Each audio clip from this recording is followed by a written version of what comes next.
In this example, we have again a reversible reaction from a substrate into a product. We know the equilibrium constant here, and we are required to calculate the change in Gibbs free energy in delta G. And what we also have been given is a temperature at which the reaction happens, 19 degrees Celsius, and the concentrations of the substrate and the product respectively in the reaction. So how can we do that?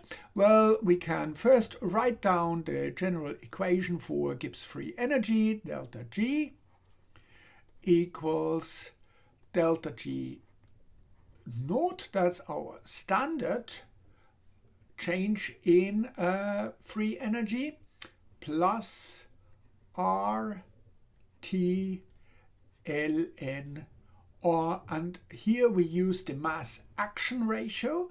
That would be the concentration of P divided by the concentration of the substrate concentration.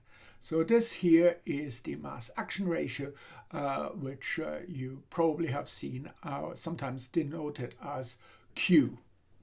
Okay, so what can we do with that?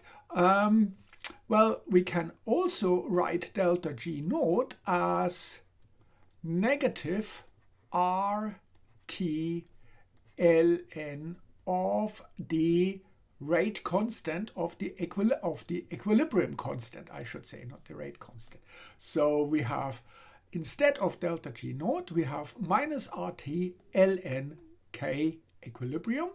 And then, of course, we have the second part of this term, RT ln of P over the concentration of S and P. So, and with this information, we should be able to calculate delta G. We just need to be careful because our T, we need this in Kelvin. So for for T, we would use 273 plus the temperature in Celsius, so that would be 19 degrees Celsius. So we can now put in the numbers.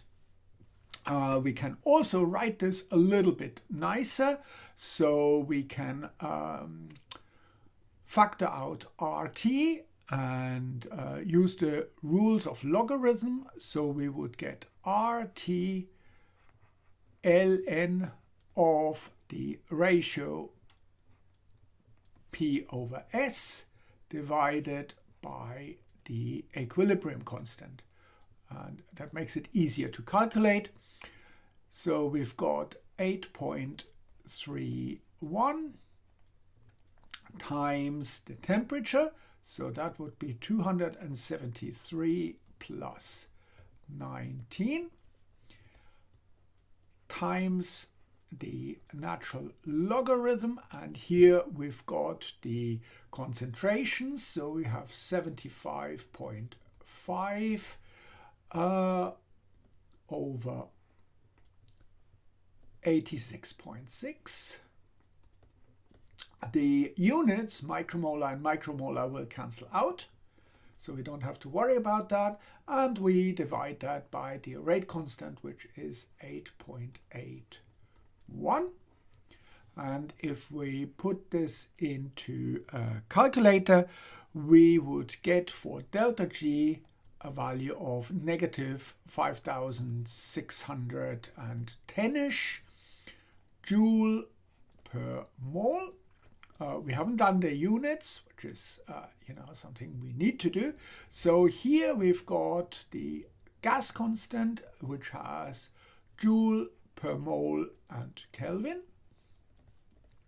Here we have got the unit of Kelvin, and you see the units of Kelvin cancel out. Here we don't have any units, so we have the unit joule per mole left for our delta G. And of course we could write this a little bit more user-friendly. We could write this as 5.61 kilojoule per mole.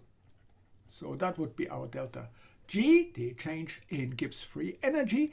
Now, since this reaction has a negative delta G here, we can assume that the reaction would be spontaneous and would go without any problems in this direction from substrate to product. So I hope this makes sense, and thank you very much for watching.